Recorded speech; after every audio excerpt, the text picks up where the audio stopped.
They decided to put together a crew, a landing crew, to go to shore to interact or make first contact with these giants, right? So they did. They all went to shore. A number of them went to shore, right? Magellan was with them, and so was Pigafetta. Antonio was with them. He went there, right? When they approached these beings, it was not hostile at all. Antonio is famous for writing this down in his journal, that they were so tall that we reached only to his waist. The giant they were talking to was so tall, these were 5'5" men, that they only came up to his waist. That means these were 10-foot plus people, right? They knew the difference between tall men, and this was not tall men, right? Now, Magellan called these people Patagonia, usually interpreted too as big-footed, and from that is the region, that's why that region to this day is known as Patagonia, right? This wasn't a tall person on the side of the beach. These were giants, and they were more than one, right? Now, this is where another thing that I need to let people understand what actually happened over there as well is because there was also, they did encounter, and this is where the confusion comes in, they did encounter another tribe of people on the island here. And I got to be careful what I'm saying, right? I want to preface this correctly, right? They did encounter another tribe on that area, and they were 7 feet tall.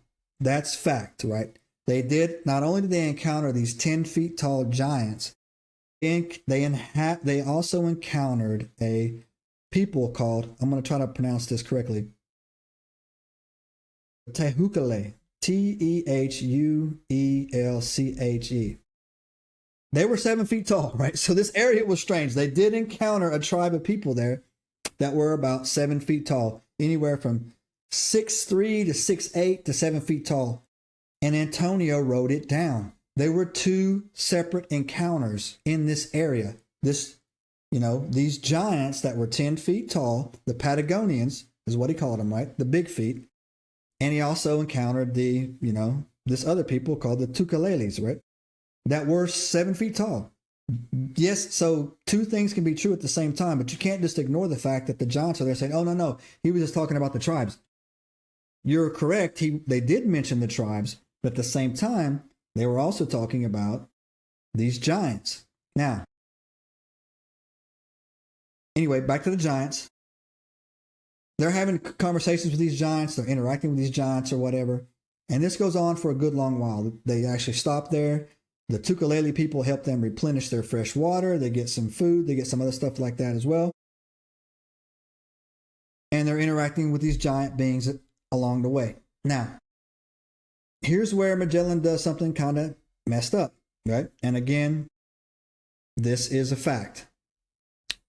Antonio wrote it down in the official memoirs, is that Magellan tricked 2 of them to coming aboard his ship, right?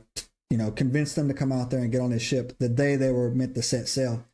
And he chained them up in the hull of the ship. His plan was to kidnap them, take them back to Spain. Eventually, they still hadn't found, still hadn't got to where they were going. And yeah, man, so yeah, that's what he did. He kidnapped 2 of them, tricked them to come aboard his ship, and he chained them up back to Spain. But the problem is that during the voyage, and Antonio wrote this down, something happened to these giants, man. They got really, really, really sad, really, really, really depressed, and they died. They stopped eating and they died. And there was no way for them to preserve the bodies. And so they had to eventually just eject the bodies overboard. So that did happen, and that was written down. He didn't take back any of the Tucaleles, the tribe that was there. He took back 2 Patagonian giants. I think it was a male and a female, actually. Also, someone hit me up, and I did not get a chance to verify this before I came on the air. Somebody hit me up and told me that they actually have giant bones of these Patagonians down in Argentina in their museums. You can go freely look at them, right? And it's not the Tucaleles, not the ones that are 7 feet tall, right? They actually have them down there, right? I could not verify that because I got that literally about 45 minutes before I came on, and I was getting everything else to go, ready for this show right now. Now, another thing too, I need to go in here to debunk something as well, right? Before we continue with the story, is that the Tukulele were tall, 6'3" or 6'6". But again, in Antonio's memoirs, they literally go on there and tell you that, he differentiates between the two. And a 5'6" guy is not going to come up to the waist of a 6'3" guy or 7-foot guy, right? He's going to seem tall to him, but it's not going to be that. So it's not the same. It's definitely not the same. It's definitely not the same creatures that he encountered on that, right? And 52 years later, more explorers showed up to that region, and they reported the same exact thing in that area, right? 52 years, 42, I think it was either 42 or 52 years later, they showed back up, and they reported the exact same thing. Now, let's move on to some more stuff over here that's got on this thing right here, man, real quick. So, this absolutely was not a random made-up story. It absolutely was not that the Spaniards or the people on this crew were 5 feet tall. It's not true. It absolutely is not that he's just misspeaking about the local tribe that was 7 feet tall on that island, right? No, he encountered literal giants there. And another fun fact about this whole giant encounter is that all over South America and some parts of Central America that I was able to look into it, they all have stories of giants in there. They all have stories of giants, even going up into, way back in the day, I think it was Jekyll Island on Georgia or someplace like that. They had them over there, right? But we're going to come back to that as well. To this day, they still have that large tribe down there, but that tribe is not, 7 feet tall anymore. They're big, tall tribe. They're like 6'3", 6'6", something like that. But they're no longer, 7 foot tall people, right? Now, to wrap up, to take this down before I go into some more evidence, is that this is not Magellan making this up for his, to build his fame and his legend. Magellan actually reached the Philippines. He was so close, just a little bit farther to the west, and he's in Indonesia.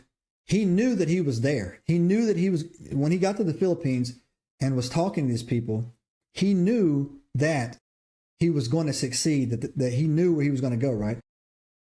Wild thing about it, though, at this time, he had already lost 3 ships along the way. He was only down to 2 ships, right? And for some unknown reason... Subscribe now and turn on the notifications to join us on this extraordinary journey into the unknown.